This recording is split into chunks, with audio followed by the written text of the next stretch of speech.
Before we start, unfortunately, the coast-to-coast East Coast convoy that was going to be doing Nova Scotia and Cape Breton for July had to cancel. Unforeseen costs and gas prices continually rising. It was becoming unaffordable, therefore the organizer decided to cancel. But on a brighter note, the Canadian frontline workers are heading to the East Coast, and they will be visiting Sydney at the waterfront on Sunday, July 17th from 2 to 5 p.m. They will be sharing their Connecting Communities with Care project. Also, Mama Bears and Police on Guard are supposed to be joining them to share their initiative, It's Okay to Wait. They start off their tour celebrating Canada Day in Ottawa, then on to Montreal, Quebec City, Fredericton, London, Charlottetown, Halifax, and then here to Sydney, Cape Breton. There's also another provincial they have been going from community to community, promoting freedom and having family and community barbecues, and they generally donate any proceeds to local charity. Today, they're sponsoring the Veteran Celebration in Amherst. Once this event is over, the organizer, Anna Barkas, will get in touch with me for their visit to Sydney. They will be looking for a location to have it, so I was thinking maybe but other ideas are definitely welcome. It's a location where kids can play and barbecue can be set up. Now, I know that we had a couple of 50-50 draws, including today, for the East Coast Convoy, but since they're canceled, I thought we could perhaps continue with the draws and donate proceeds to the two events coming here. And another idea was perhaps we could have a barbecue here in front of City Hall sometime this summer. Our brother Vince has been wanting to have one here. Every rally he comes to, he tells me he wants a barbecue. So that's something to think about. We can celebrate in the community. There is another rolling boycott at gas stations across the country this month. June 1st to the 9th was Shell. This week until the 16th is Petrocan. They also have Chevron and Husky for the rest of the month. They're calling on no gas purchases on July 1st, Canada Day. Also, with some discussions with other freedom organizers in the Maritimes, it's been agreed to boycott Irving's gas station for the entire month of July.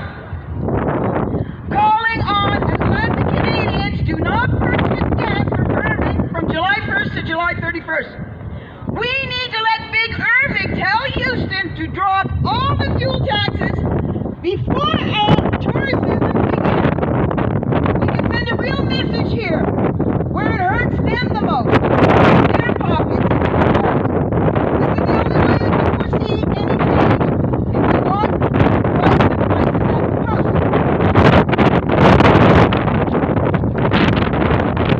Just a reminder about the days coming up at the evening of our next rally in 2 weeks, Saturday, June 27th, at the Ashby Legion. Full Circle will be playing from 9 p.m. to 1 a.m. and proceeds going towards the Thunder Boxing Club, where they're having a fight card in October at Center 200.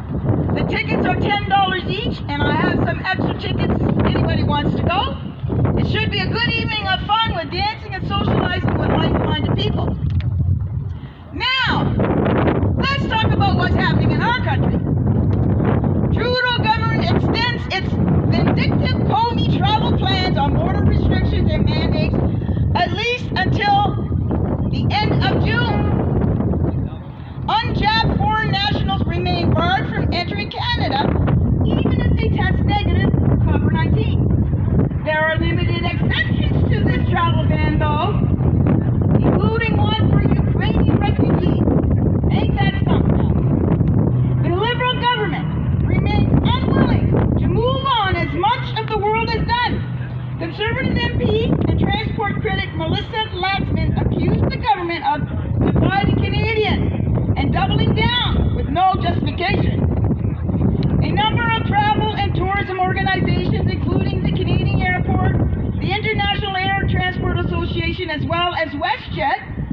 have had recently called on the Trudeau government to end travel mandates. Justin Trudeau continues to take away the rights of millions of Canadians and shows no sign of changing course, no matter how little evidence there is to justify his actions. It's beyond clear that both the Trudeau government and Jasmine Singh are reveling in their authoritarian power. They enjoy the ability to restrict the freedoms of millions of Canadians, and they are using state power to vindictively push those who are unjust. Punish those who are unjust. Canadians continue to see that the Liberal NDP coalition isn't content with just damaging Canada's economy, but are determined to make our nation less and less free as well. While the world moves on, Canada remains stuck with damaging draconian measures because of the Trudeau Liberal government. They are unwilling to let go of the fear-based control-obsessed mindset, no matter how much damage it does. Speaking about traveling, the World Economic Forum's platform for shaping the future of mobility introduced its known traveler digital ID pilot project. The World Economic Forum, in collaboration with governments of Canada, the Netherlands, and industry partners, launched the first ever passport-free pilot project between the two countries.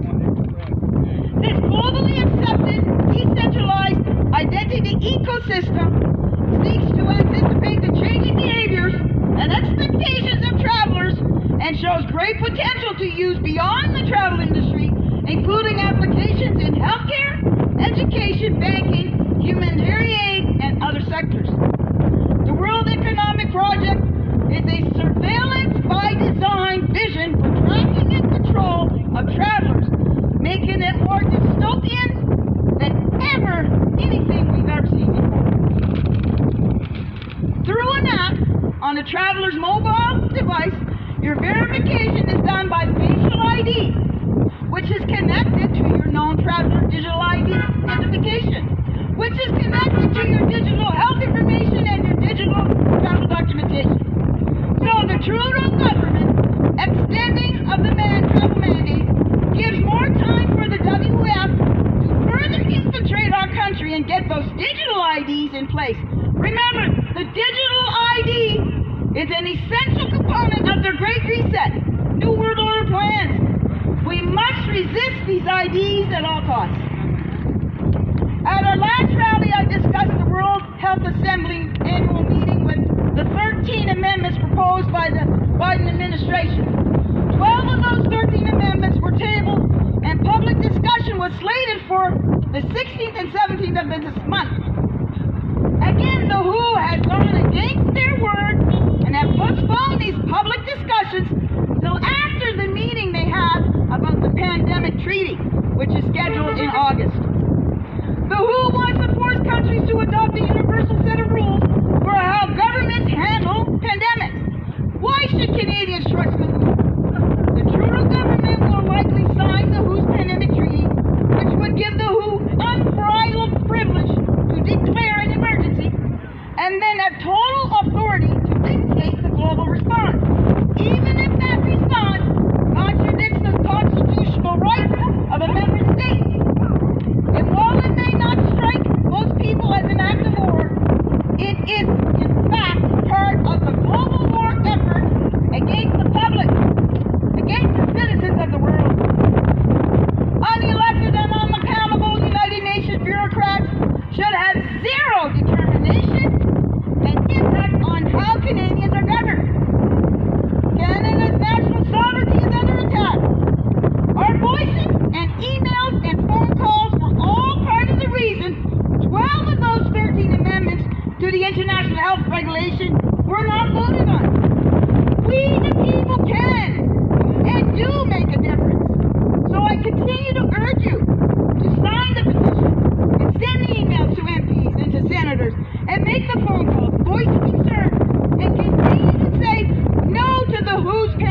were surveilled, trapped, and regularly injected or forced to take whatever pill or treatment they wanted to take in such a way as to make freedom a thing of the past.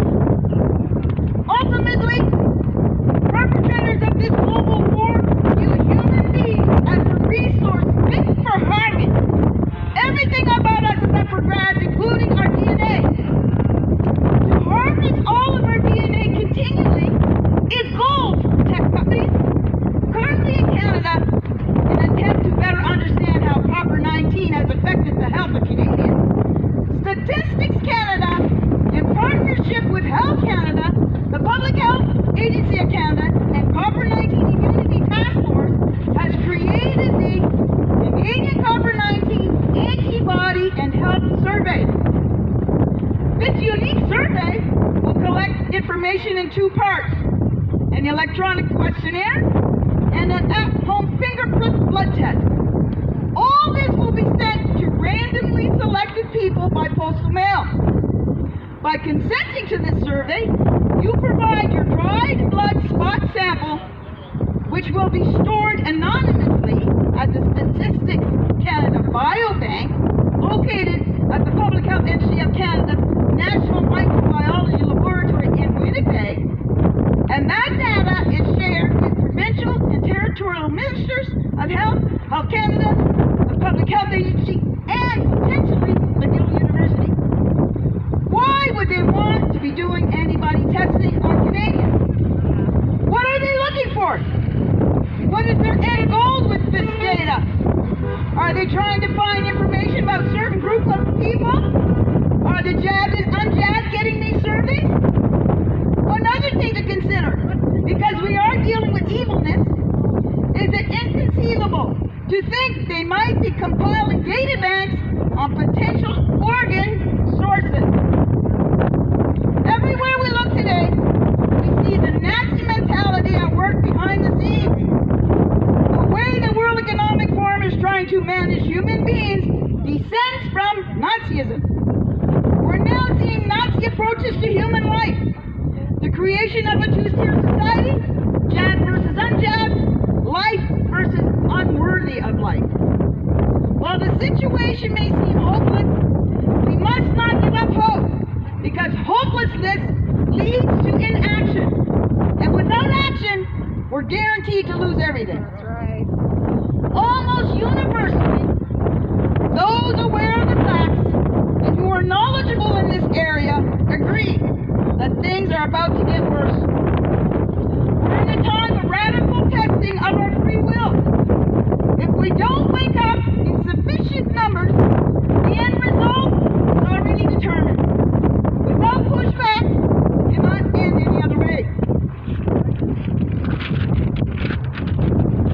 Fortunately, there's a robust grassroots resistance in this Canada, and all of you here today are a part of that resistance. Freedom movements across the country are preparing for what is coming.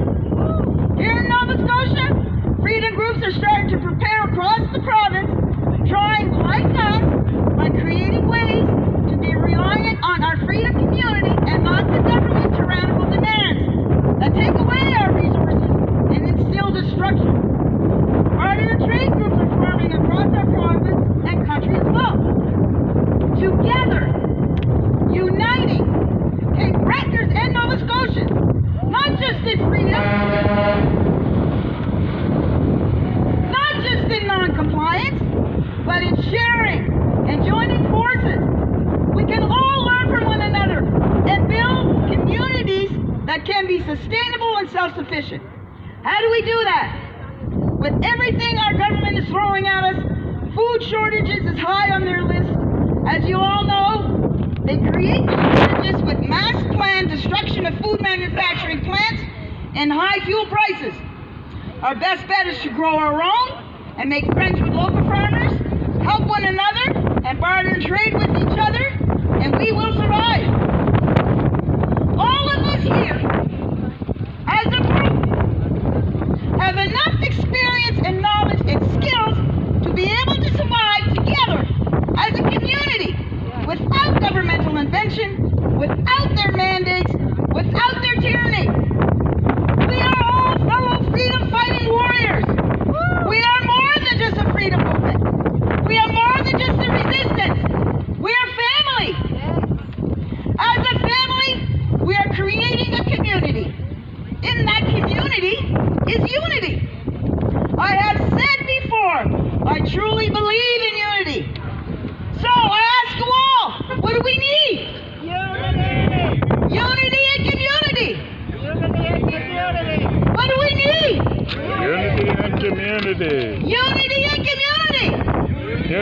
community. I can't